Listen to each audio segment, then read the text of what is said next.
আমাকে নিয়ে একটা নেগেটিভ চর্চা হয়েছে, যেটা অসত্য বলে আমি মনে করি। অভিযুক্ত মন্ত্রী, মোদিজির মন্ত্রিসভার মন্ত্রী বিভিন্ন পাচারের সঙ্গে যুক্ত। এগুলো সম্পূর্ণভাবে একটা সমাজবিরোধী কাজ চলছে। টিএমসির যারা মেম্বার আছে তারা ওখানে 10-15 বছর ধরে সেটা করছে।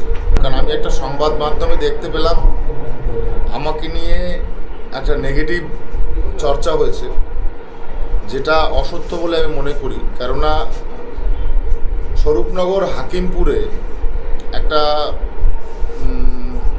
যে প্রচারটা হয়েছে সেটা হচ্ছে যে অভিযুক্ত মন্ত্রী, মোদিজির মন্ত্রিসভার মন্ত্রী বিভিন্ন পাচারের সঙ্গে যুক্ত। আমি বিষয়টা জানাতে চাই এটা যে ওখানে হাকিমপুরে একটা নাকা চেকিং পোস্ট আছে এবং ওই পোস্টের পরে প্রায় 15 থেকে 20 হাজার লোক বাস করে এবং সেই রাস্তাগুলোতে যাবার একটাই রোড, সেই নাকা চেকিং রোড পার করে যেতে হয়। তো সাধারণ মানুষের যে নিত্য প্রয়োজনীয় খাবার জিনিসপত্র সেটা নিতে গেলে তাদের অনেক অসুবিধা হয়। তাদের পুরো চেক করে প্যাকেট খোলে, তারপরে প্যাকেট খুলে, এটা আমি বিএসএফকে বহুবার বলেছি। ইভেন শুধু এটা নয়, যদি কোনো বরপক্ষ বা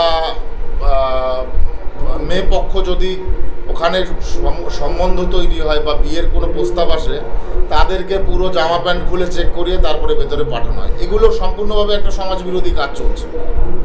আমি এই নিয়ে প্রকাশ্যে আমি মাইকিংও করেছি যে এই কাজগুলো এখানে বন্ধ হওয়া উচিত।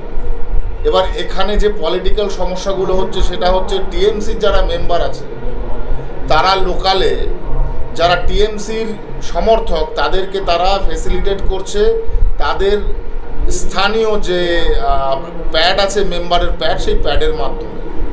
এবার সেখানে অনেক মানুষ বঞ্চিত হচ্ছে। আমাদের ভারতীয় জনতা পার্টির সমর্থকরা আছে, সাধারণ মানুষরা আছে যারা পায় না। এটা আমার মনে হয় আর্থিক কোনো লেনদেনেরও ব্যাপার থেকে থাকতে পারে। তো সেখানে যে লোকগুলো আজকে বঞ্চিত হচ্ছে সেই লোকগুলো কোনোভাবেই তাদের জীবনযাপন সঠিকভাবে ওখানে করতে পারছে না। আমি বিএসএফকে বলেছি এরকম যদি এখানে অসামঞ্জস্য তৈরি হয় তাহলে কিন্তু আমি এর প্রতি স্টেপ নেব। দরকার পড়ে আমার প্যাড এখানে ব্যবহার করতে হবে।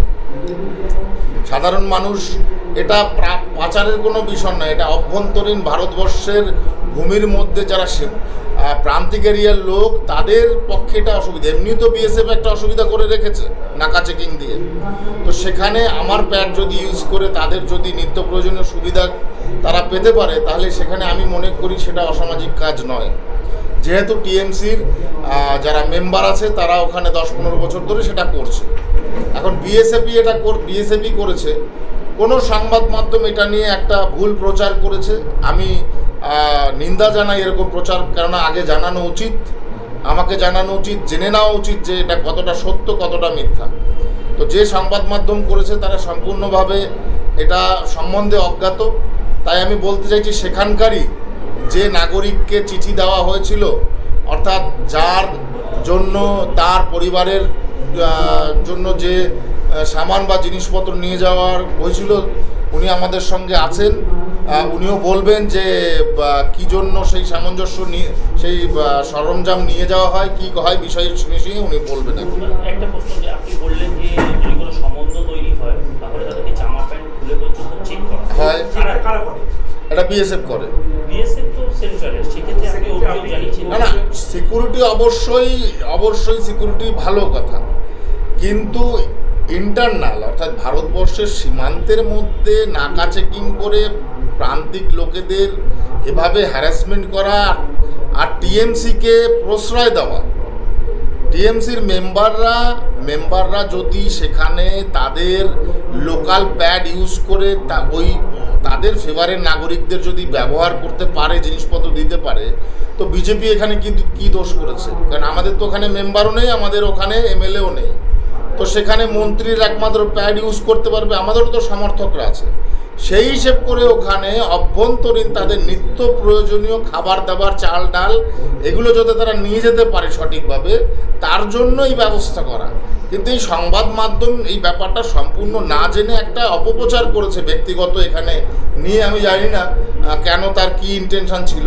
তো আমি এই বিষয় নিয়ে ক্লিয়ার করতে চাই, আমার যে প্যাডটা ওখানে দেখানো হয়েছে সেই প্যাডটা যাকে ব্যবহার করা হয়েছে উনি এই বিষয় নিয়ে বলবেন যে ওনাকে কেন ওই প্যাডটাকে কি ক্ষেত্রে ব্যবহার করতে দেওয়া হয়েছিল। একটা প্রশ্ন যেটা তাহলে কি লোকাল তৃণমূল নেতৃত্বের সঙ্গে একাংশের বিএসএফ এর কানেকশন আছে? আর সেটাই তো বলতে চাইছি আমি, যে কোনো ব্যক্তিগত সব বিএসএফ এক নয়। টোটাল বিএসএফ এর যে ওখানে 85 ব্যাটালিয়ান্স আছে সবাই নয়, কিন্তু কিছু মানুষ আছে যারা এটাকে দু একজন মানুষ আছে তাদের ব্যক্তি স্বার্থের জন্য এটাকে করছে।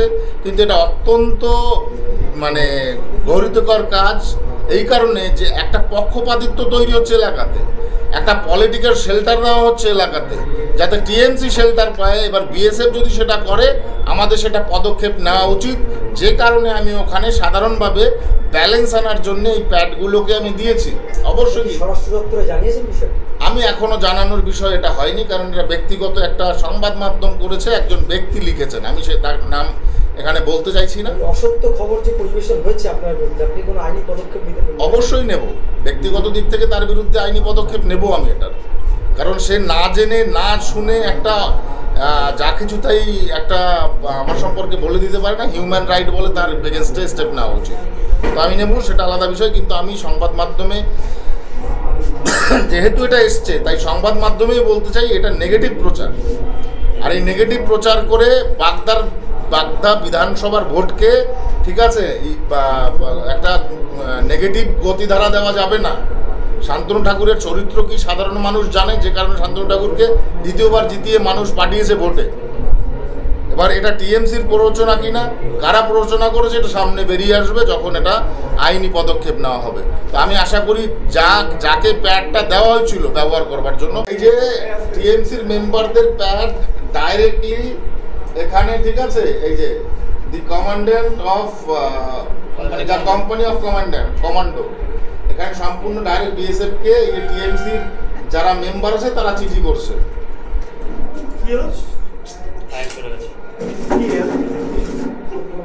ওরা লিগালি যদি এটা করতে পারে তা আমার ওটা ইলিগাল করে কেন ছাপানো হলো, আমার প্রশ্ন সেখানে।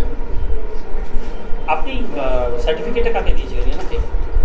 আমি সার্টিফিকেট দেই না, আমরা সিলেক্ট করে দিই, আমাদের যে নেতারা আছে ওখানে তারা সার্টিফিকেট ওখান থেকে ইস্যু করে, যে কোন মানুষের কি লাগবে পরিবারের জন্য সেটা করে।